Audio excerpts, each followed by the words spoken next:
Welcome everyone. Today we have another new episodes, and we have a brand new peoples, and his name is Mr. Professor Azubuike, and he's a very dynamic professor. He did a lot of research work, publications, lot of conference, and very good contributions in the religions and the modern science and technology. So he's Yeah. gonna share with you the African views, Nigerian views, as well as he has a very strong international exposure. So he gonna share with a lot of his experience and other things. So hello, Professor. How are you today? I'm good. And you? Yes, yes, I'm fine. Thank you, Professor. Can you Thank please you. introduce yourself and your backgrounds and what are you doing right now? Because I know that you are very experienced professors, and hopefully we will enlighten with your knowledge and we can get a very good guideline from you. Okay, I am Dr. Azubuike Stephen Oguji, Okay. a professor of philosophy at Imo State University, Owerri, Nigeria. Mhm. In philosophy, I have been very much interested in two major areas: existentialism and philosophy of religion. And I've been in this field for as much as 12 years now. And I've also been a fellow of St. Olaf. One of the Kierkegaard scholars that meets in the United States almost on daily basis since 2014 to discuss Kierkegaard philosophy and all that. Of course, Kierkegaard we know,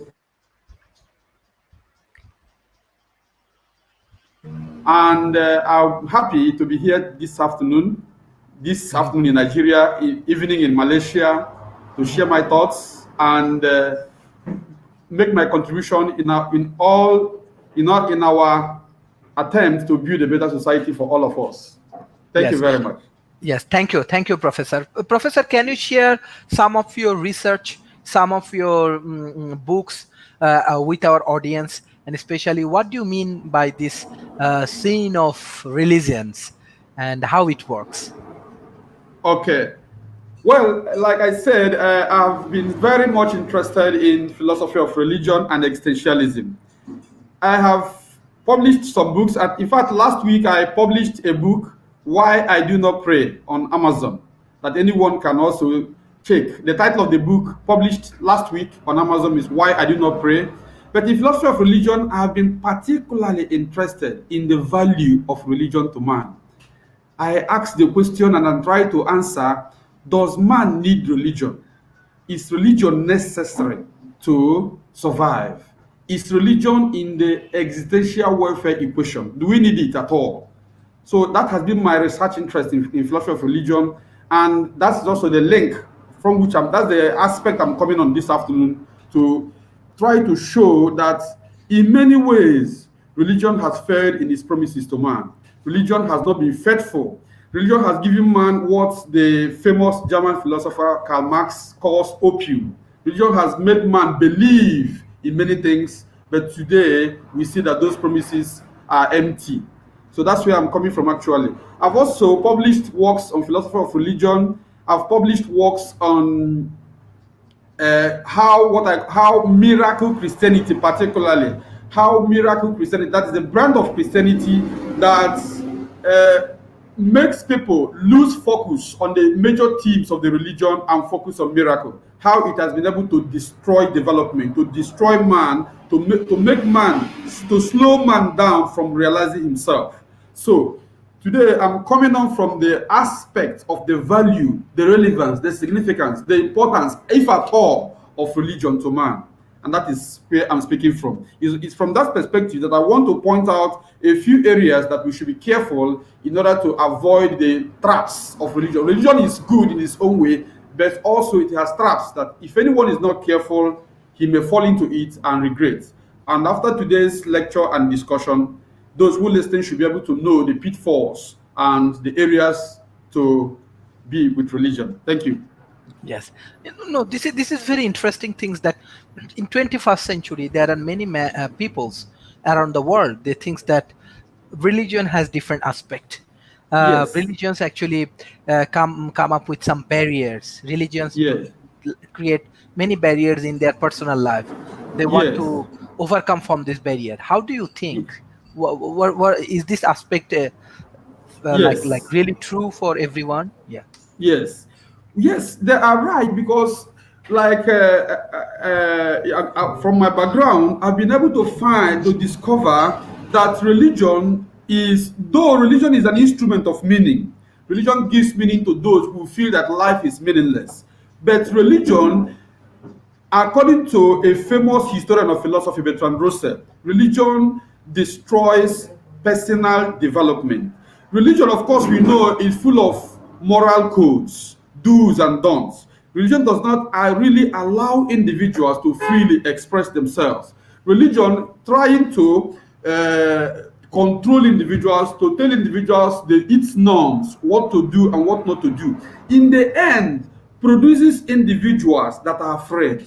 Individuals afraid to express themselves. Individuals afraid to challenge bad government policies. Individuals afraid to question the status quo. Individuals afraid to freely say, to freely react, respond to situations because they are afraid of not of individuals are afraid to go against the trend of things. So in the point is that religion is good is good because as an instrument of meaning, but as a control measure, it has a psychological implications. It destroys the individual psychologically. It does not allow the individual to fully express himself. As of course we know that it is said that every individual has his psychological wounds by not receiving enough love in the process of development. As we all grow, the way our parents raise us, the environment we grow, whether it has allowed us to fully express ourselves or not,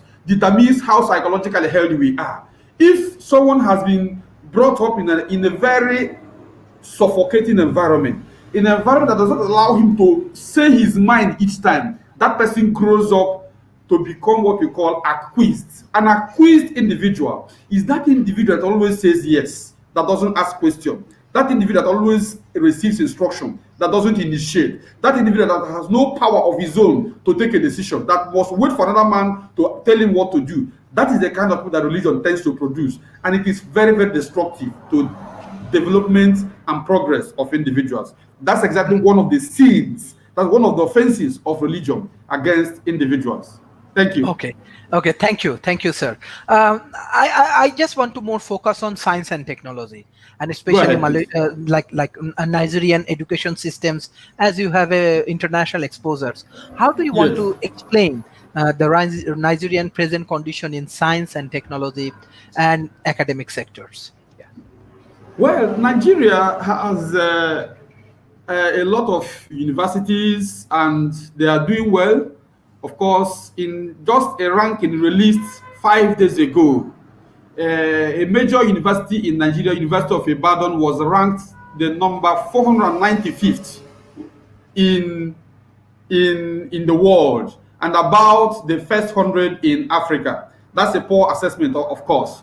But however, Nigeria is lagging behind in the areas of science and technology.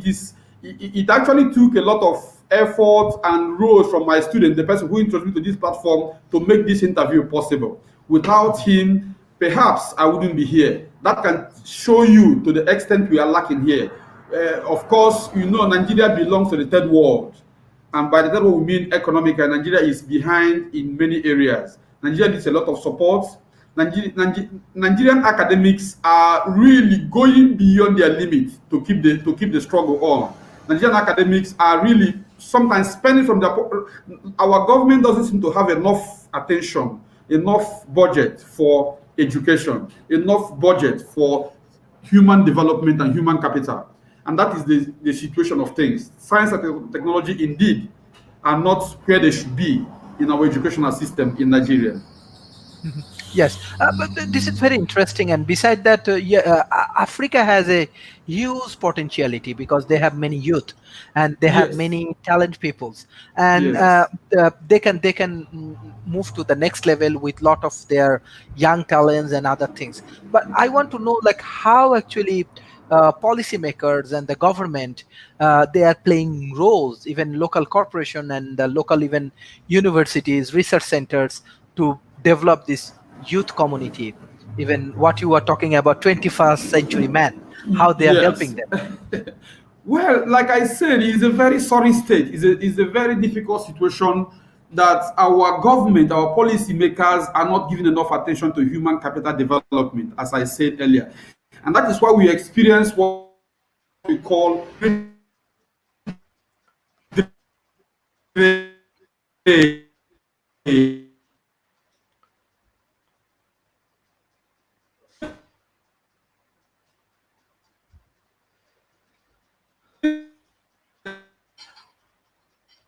Hello, can you hear me, sir?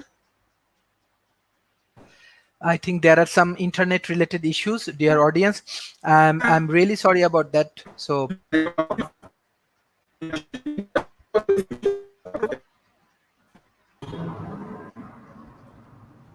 yes. Like did yes, you get me? yes, now I Okay. hear you. Yeah. Okay, I'm saying that our policymakers are not doing enough to develop their young population, the potentials we have in the country.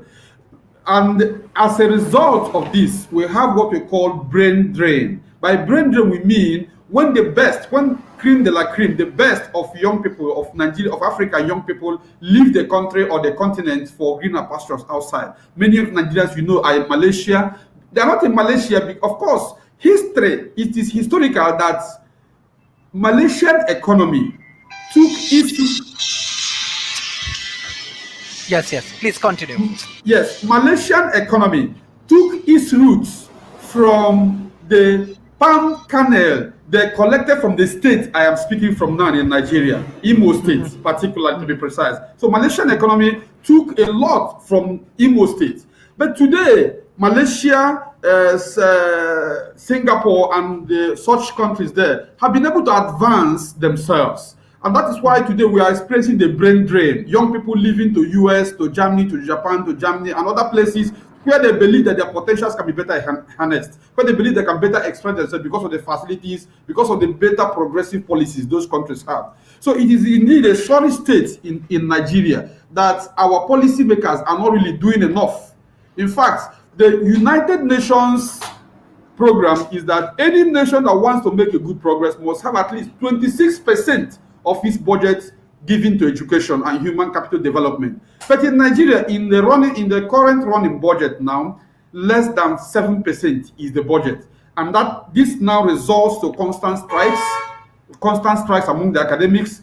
This results to low morale among the academics, because if you're not well motivated, it affects your productivity. So that is the situation that Nigeria, whatever that can be done, needs to be done as quickly as possible so that academics can wake up and be motivated to work harder. When really things are not the way they should be here for man to produce at his highest. That's the situation. Mhm. Yes. Beside that, I want to know about present healthcare situation, especially in COVID period. What you want to share Okay. with us? Yes. Yes. Well, the experience here with COVID, see, in the last, Nigeria had her index case, her first experience of COVID on 27th of February 2020. That's the first time the first person was recorded to get it. But between February 27 and the end of last month, August, within a space of 5 months, we have been able to move from one to more than 55,000 cases. And that is for records. Not that may not be the situation actually, because that is the number tested and presented to us by the media and the agency responsible for that section. So the situation is that, of course, is on media that for almost 3 months, every sector of the economy was locked down. Schools were locked, markets, and so on, so that to prevent the spread. Yet the community spread has been going on. So, but now, in the last 2 weeks, since this month, September, there has been a drop in the figures being released. As at yesterday, less than 200 was said to be the new cases in the country. So the situation is that COVID has come, and governors of the 36 states, almost many states have opened testing centers and management centers in their states, capital and the and the hinterlands. However, the situation is gradually being controlled because less figures are being released by the NCDs, as a Nigerian agency that is in charge of controlling diseases, so that COVID-19 situation in Nigeria is coming down according to results given us by NCDC. Yes. Sir, I want to take some audience response. Sharita Sharma, Dr. Sharita, she said religion create barriers. Sharifuddin Ahmed Rana, anyway, I think she said that very patent observation. She has a question: religious versus spiritualism. Which could Okay. be the proof advocate and why? Sharita Sharma, she want to know from you. And another Okay. one, I think he's from Nigeria. Oni, he said really bad for Nigeria. Even internet is bad here. So anyway, so you already shared that. Okay, you have some challenges. Better we focus on that. How do you want to give this answer? Which would be the proof advocates and why? Spiritualism Ye- versus religion. Well, religion as etymologically, that's understand the meaning of the word from its root, is from the word legare, meaning to bind. So religion in this sense is a binding relationship that determines ethics and morals in awareness of the beyond. But spiritualism is an a component of religion. Somebody can be spiritual without being religious, but somebody may not be religious without being spiritual. Somebody can be spiritual because spirituality has to do with awareness of what a famous 18th century German philosopher called Immanuel Kant calls the phenomenal world. To be spiritual is to be aware that all it does not end in the phenomenal, in what we see. To be spiritual is to be aware that there is a noumenal, there's the other, there is the other world that exists outside what we see on daily basis. So, but to be religious is to belong to a sect, is to belong to a code, is to bind from the root word legare. That's the origin of the word religion. It's a Latin word legare. To be religious is to bind oneself to a set of behavior, a set of attitude, a set of ethics and morals. So that between spiritualism and religion, spiritualism is better for man because it is more individual than collective. Religion is most times collective. Religion is most times an activity of a group, a society, a tribe, and so on. But spiritualism is a personal conscious awareness of the beyond that eventually determines your activities. Awareness of the noumenal that helps you to know the best way to relate with the phenomenal. Thank you. Mhm. One specific things. Example, you are talking about 21st century Yes. human. So, what is the right definitions and the right characteristics?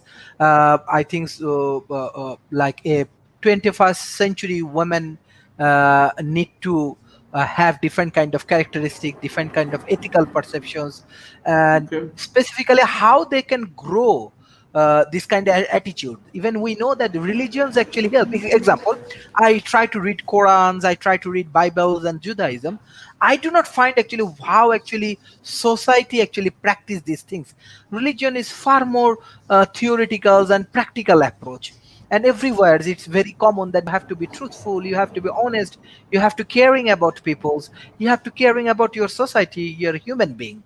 But example, if some of the people, if they manipulate these religious things, how you can give all of the burden to religion, that religion has many negative things. Maybe an individual person, individual people Yes. do something wrong, and on the other Yes. hand, what kind of characteristics we should develop uh, uh, as a 21st century man, and how we can grow these things. Okay, well, the 21st century is a century of paradox. Mhm. It is a century when human civilization seems to have reached its highest, and yet is a century of controversies, where man has witnessed a lot of challenges. It's a century of paradox because man is rich, yet he is poor. Man has made a lot of advances in medical sciences, yet the human society, for instance, the COVID-19, is ravaged almost on daily basis by different new sicknesses, and so on and so forth. So the 21st century has its peculiarity. In the history of science, the achievement of man since the 20th century, that is the last 120 years, since 1901, the scientific achievements put together in the last 120 years surpass the achievements of man in the last 1900 years. That is what makes the 20th century, the 20th and 21st century peculiar.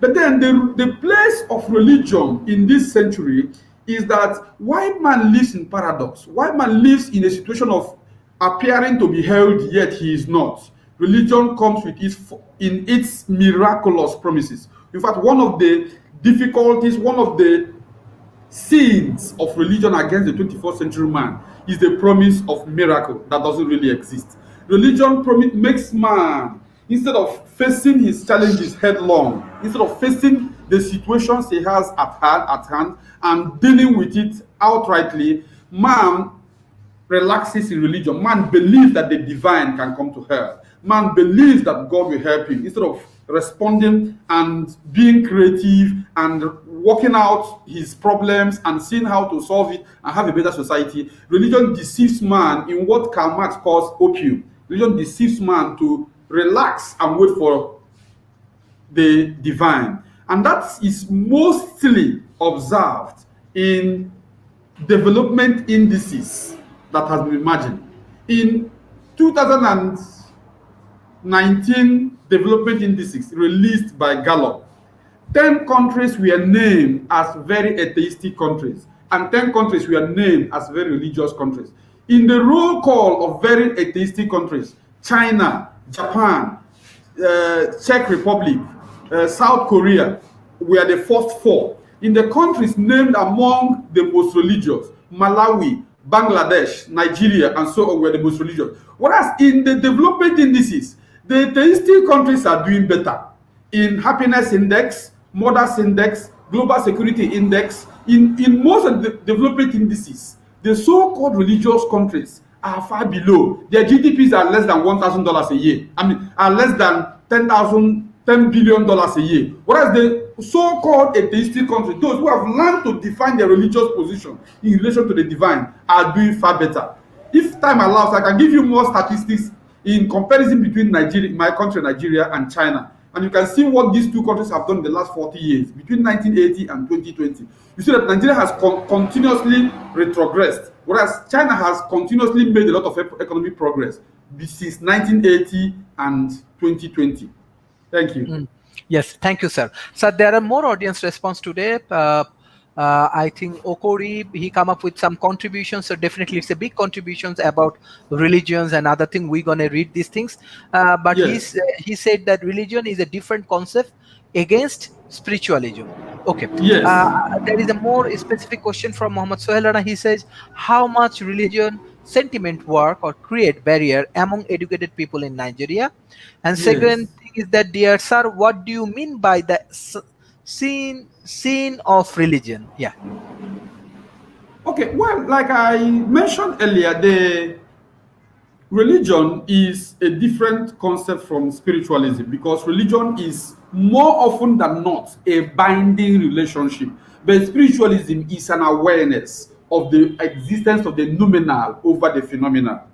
That is a little way. But in Nigeria, religion has done more harm than good. If most times among the educated, among the enlightened group, because religion in its nature is divisive. Religion creates the believers and non-believers. And once religion enters into a group that used to be one, a family, a community that used to be one, some believe, some don't, and a division is introduced. In what a famous Nigerian author, Chinua Achebe, calls things fall apart. Religion, once religion arrives, things usually fall apart among brothers, among sisters, among people that used to be one community. In fact, before the white men came, before Nigeria was colonized, between 19th century and 20th century, Nigeria was more homogeneous, more tolerating, more understanding before the introduction of Islam and Christianity and other religions that has gone a long way to tear us apart, to show that I believe, you don't believe, you belong here, I don't believe. But the antidote, the cure to this is what a famous scholar called John Hick calls religious pluralism. And religious pluralism has to do with understanding mere different understandings of the divine. When Christians, Muslims, Buddhists, Shintoists, and all that understand that their vision of the divine is a cultural, accidental experience, that it is not ontological, then there will be no more divisions in religion. Because what if a Christian knows that I am a Christian by accident, I'm a Christian because I view God from Jesus Christ. A Muslim knows that he is a Muslim by accident, and he is a Muslim because he sees God through Muhammad. Then we understand that these are mere human creations. That the ontology of religion is the divine, and that is where there's no division. So that one thing is important to summarize this aspect of the interview, what I'm trying to say is that religion is inherently divisive. Religion can create divisions among people that hit out to love themselves. But the way to get out of that problem, out of that sin, this particular sin of religion, is to look at every form of religion as a human creation. God is not divided, and God can never be divided. It is men that perceive God differently. Like the 7 blind men that went to see the elephant, one person touched the fleshy part of it and believed it was soft. One person touched the tusk rather, and believed it was. This is the way religions perceive God. And until we abandon these human creations and look beyond it to the ontological creation that is God, then the religious divisions will continue to exist.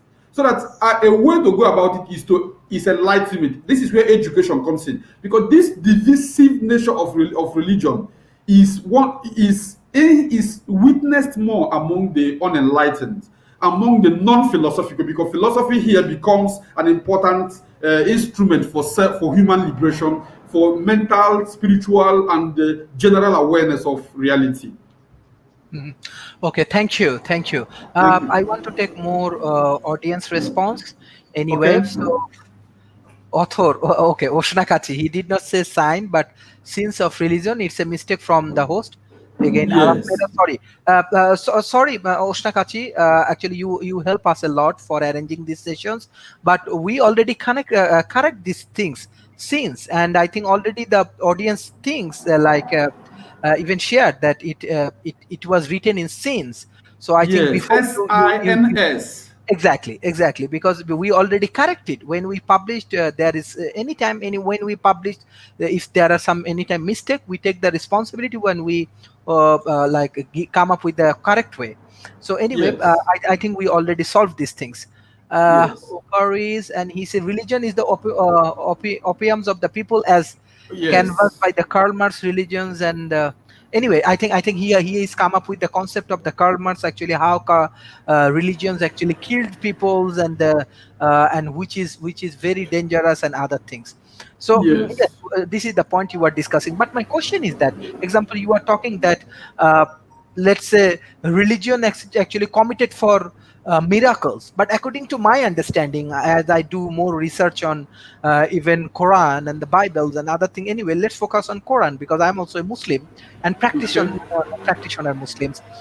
I do not find that Quran come up with the commitment that you will get miracle in your life. Even Quran actually say in the main Qurans, like when quote and unquote, I definitely can give you evidence that Quran says that you have to do hard work for achieve anything, and you come to Ye- this world with your responsibility, and you have to do hard work for achieve your food and butters and everything. So actually, how you want to put these miracle issues based on the Qurans and based on the things, or you are relying on some of the people, those who are using different kind of myth and different kind of story for controlling an illiterate group of peoples. How do you want to focus on the educated and research based religion, or you want to focus on that those who are uneducated group of people, but they are trying to Well, religious things? good. My background, I'm a Christian. My Mm, background is from the Christian religion. And in Christianity, we have two major groups: the mm, Orthodox Christians and the Neo Christians, what we call the Pentecostals. mm, And this emphasis on miracle is generally or more of the problem with the Pentecostals. They tend to, in the Bible, there are some verses and chapters that ask us to pray and God will hear us, that give accounts of some sort of miraculous happenings, and so on and so forth. This group of Christians, this segment of Christians, tend to emphasize that aspect over the obligations. They tend to emphasize these rights over obligations, and that is the problem that I have with them. In fact, like I said, I did publish a work some 2 years ago titled "How Miracle Christianity Impedes African Development." In that work, I tried to show that because Africans are being fed with miracle stories every day in the churches, every day they hear message of hope, they hear message of expecting results outside their work. They tend to not be creative. Their creativity is destroyed. They tend not to do what they should do to achieve the result they desire. So my problem with that is that this branch, this aspect of Christianity, in fact, also found in some other religions, maybe not found in Islam, but this aspect of religion is destructive to the human creative spirit. It doesn't allow man to face his life, to know that what you sow is what you reap, which is how life one should know that what the results I get tomorrow are the summary of all the decisions I'm taking today. And that is a full-blown man. But the man that religion has destroyed expects to reap what he didn't sow, expects to reap tomorrow what he didn't sow today. And such a person has been destroyed by the idea of miracle in religion. When one has been made to believe that once I pray, once I fast, once I do this, I will get this, such a person is already existentially destroyed. He's existentially killed. Someone is existentially alive when he realizes that the results he gets is a function of the choices and activities he performs. That is a man that is full and alive. Yes. I have more question. Let's say, and the present COVID situation. Okay. Yes. 21st century. We strongly believe in science and technology and other things. Yes. And there are many scientific development around the world, many Yes. research-based development around the world, many important thing happening in 21st century. And we Yes. said that people are gaining more success with Yes. science and technology. What you suspect why we cannot face this COVID situation?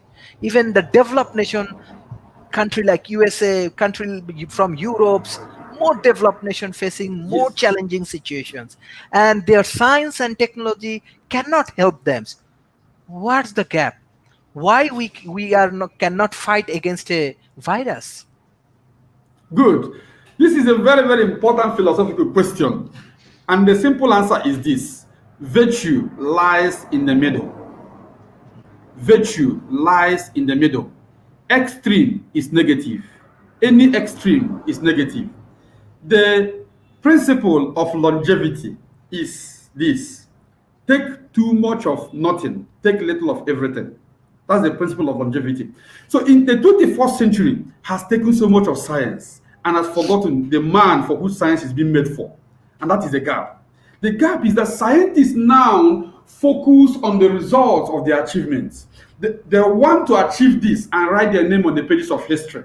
But in focusing on trying to get this or get that, they tend to neglect, to forget that scientific activities are actually meant for human welfare. So when science forgets its object, that's what science should be working for man. Anytime science forgets man and focuses on results, then this gap is created. So COVID-19, as has been suspected by many, that came from Wuhan, China, on 31st January 2019, is perhaps, I'm not sure until more researches are done and I start to be corrected, is perhaps a mistake of some overzealous scientists who have forgotten man that should be at the center of their research, and they are focusing their attention on trying to produce this and produce that. So again, I come back to my first premise that virtue lies in the middle. For scientists to arrest this situation, they should always know that man is at the center of all human activity. Human welfare should be the prime motive, should be the objective of all scientific activities. Once this is removed, then we find ourselves in the paradoxical situation we are in now, in the 21st century, where man has a lot of scientific discoveries, yet man is suffering. Thank you. Thank you, sir. Thank you, sir. There are more questions from audience. Go I ahead. only taking the audience question because there are more comments. We will focus on your comments after these sessions, and if anything important, definitely we're gonna add with our World Talent Economy Forum, and we have our research center, Asia Research and Development Institute. If you have anything important, you can share with us, and we can do research with the collaborations of professor like today's guest. So I think Ogadi, his question is that, do you think it is correct to invite religious men, uh, mm, calligrists, to participate actively in the secular politics so as it to help the 21st century and Islam? Yeah. Well, in my humble philosophical judgment, religious men should stay away from politics. Religious men should play advisory roles. They should play modeling, moralizing, guiding roles. Because once politics, from its origin, polis and techne, the skill to manage the polis, the state. That's what politics means etymologically. It actually means acquiring the skill to manage the state. And from Aristotle, Plato, these fathers of ancient philosophy, up to Niccolo Machiavelli of the 16th century, politics has some elements of double dealing naturally. Politics has elements of double dealing. And if men of God, or so in quotes now, if Catholic priests, imams, and so on are become part and parcel of politics, they are not likely to disassociate themselves from double dealing, which is a contradiction to their religious calling. So I don't advocate that men of God should take active role in politics. Rather, they should play advisory roles. That is, of course, in every society. Just as I'm talking of men of God, traditional rulers, that is, people who are in charge of customs and traditions, should not play active roles in politics. They should advise, they should guide, they should point, they should initiate ideas and allow active political players to implement them. That's my humble opinion. Thank you. Mhm. Thank you, sir. Thank you, sir. I want to move more forward. Let's say at present situations, uh, like as you are philosopher and you are a part of policy and research. So Can I hear want you. to, yes, yes. I, Can you hear me? yes, I can. Yes, sir. My question is that, example, at present situation, every country actually suffering for unemployment and many things like that, especially economical challenges we have right now. So my question is that how we can overcome from these situations, how the policymaker can play roles for creating more employments, or how the global community can play roles together. What the solution right now you have for next 5 years at least, because COVID, how it's moving, I think every country must need to be careful about that. Yes, as a teacher, the answer is simple: education. The best investment is investment in man. Human capital development is drastically low in third world countries, my country, Nigeria, for one. So policymakers should give less attention to political politicking, and as the United Nations advised, they should give at least a quarter of the annual budget to education. If someone's poverty is directly correlated with his capacity, and it is education that gives capacity, it's education that gives care, it's education that helps you to realize. Education, from the fathers of education, Plato and co, is nothing but self-realization. Education helps you because God, or in metaphysics we call it ontological space, each individual has an ontological duty to perform, has something to contribute to humanity, and it's education that will help you realize this. So my simple advice is that education should be given attention, but not just traditional education. That is where I come in now. Not just traditional education. Education should be tailored to meet and respond to the current challenges of humanity. And that is the productive and useful education today. Going to school, getting a certificate, coming out is as good as bad as doing nothing. Until one is educated and skilled in the 21st century abilities, and one syllabus and curriculum are designed to respond to challenges. For instance, challenges of unemployment, challenges of overflooding, challenges of excess scientific, challenges of the negative effects of science. global warming, and so on and so forth. Until education is tailored towards this end, there must still be that gap where we are rich in this age of paradox and yet we are poor. So I say again, education. And what kind of education? Education that is equipped with today's skills and that responds to today's problems. Yes, thank you, sir. I just want to add some interesting things because of this scene of religions and other things. Yes. Example, you are coming with a very good, very important point. Educations, Yes. we have to educate ourselves. The nation has to be more focused on education because education can give all of the solution. Very important things. So even if you focus on Islam, we find 1400 years before they said you have to read, you have to focus on education, you have to gain knowledge. Even if you want to be a knowledgeable person, you have to go to China.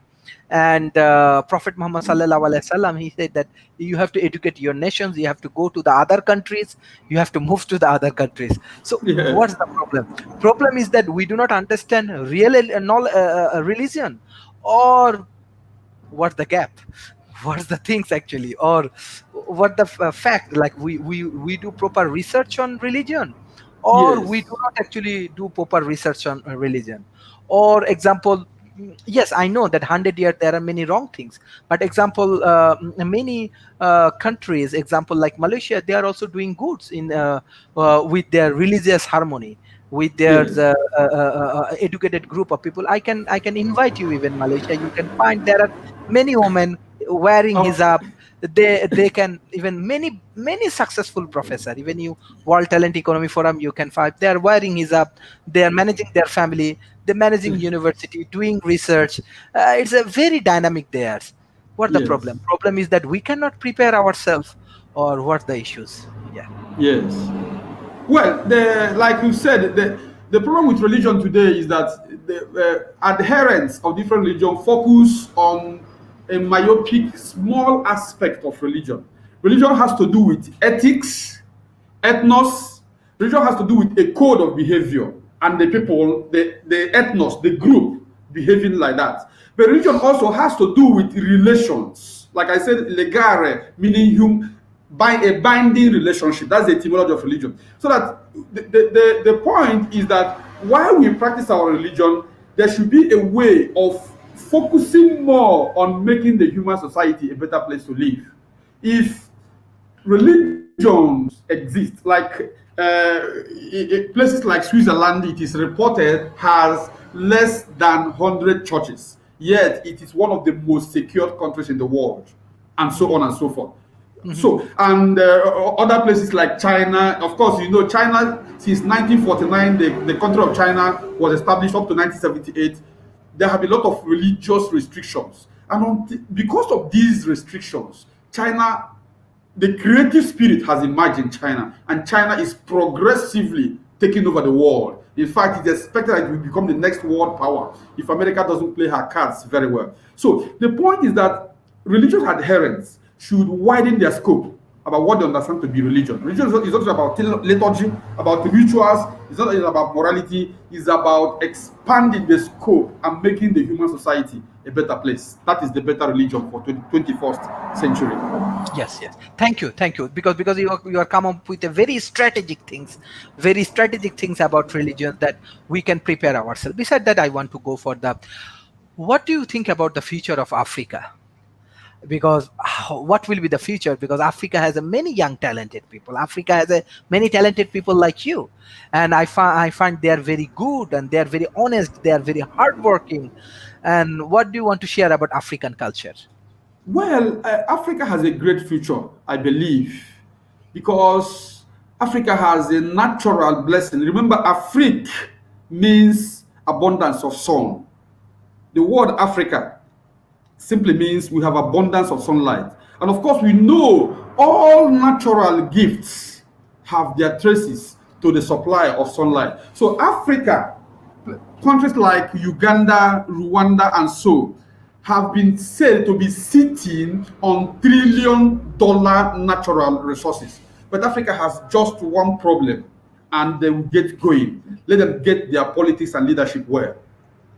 So the future of Africa is dependent on enlightened youths that wake up and challenge the present retrogressive situation, and insist that the bright future must be charted. And this is not just in action, this is not just in words, but also in action. So the future of Africa is in the hands of the young people who must take the education seriously and must be strong enough to challenge. Africa has just one single major problem, that's the problem of leadership.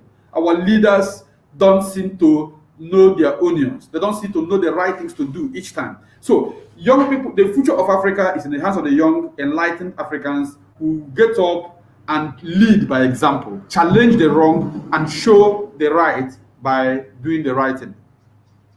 Yes, yes, thank you. Beside that, I want to add, because you are talking about religions, politics, science, and Yeah. technology. Even Yeah. from the religions, we find that example, Prophet Muhammad, as a leader, as a political person, even he do not take food. Even his peoples do not take food. Even he doing a very hard work with his peoples. He trying to build up the nation based of honesty and sincerity. Why the politicians lose honesty, sincerity, and positive attitudes? Why all of them more focus on corruption and negative things? What is the problem? Well, we are in the age of, in existentialism, we call it the age of consumerism. The age of consumerism is that age when everybody wants to acquire, when who you are is measured, according to Gabriel Marcel, by having and not by being. That you can measure something by being, who you are and what you have. For the present crop of politicians, they believe that their value lies in what they're able to acquire, which is actually the antithesis to social development. Because one rich man in amidst 99 poor people is not rich. He's actually very poor because he cannot rest. The 99 will disturb him. The 99 will ask for help of him. And if he refuses to give that help, they will turn to they will become insecurity problem to him. So the point is that it is a misunderstanding of what being a leader is. People like Mohammed, people like Jesus Christ, people like many founders of many world religions have shown the best example, like Mahatma Gandhi of India. These are great souls of others. And until our politicians pick these lessons and know that they write their name in gold, not by how much they've been able to acquire, but by how far they've been able to advance the progress of their states, then that is the way we can only make progress. Corruption is not the way. The way is sacrifice. The way is exemplary leadership. Yes, thank you, sir. Because this is a very nice discussion. We come up with a very detailed understanding about religion, very interesting understanding about the philosophical aspect and how we can develop ourselves with proper knowledge, proper science and technology. My last question is that how do you want to summarize today's sessions? How do you want to give the concluding remarks for today's session? Thank you. Well, it's an honor to be here today. I've been able to bring to the notice of my viewers and listeners that religion ontologically, in its natural nature, is good. It's a good project because it's an instrument of meaning. And religion can foster discipline if the adherents choose to listen. But in these gifts of religion is also mixed what we can call the Greek gift. Religion has the capacity, if you don't handle it well, to destroy you psychologically.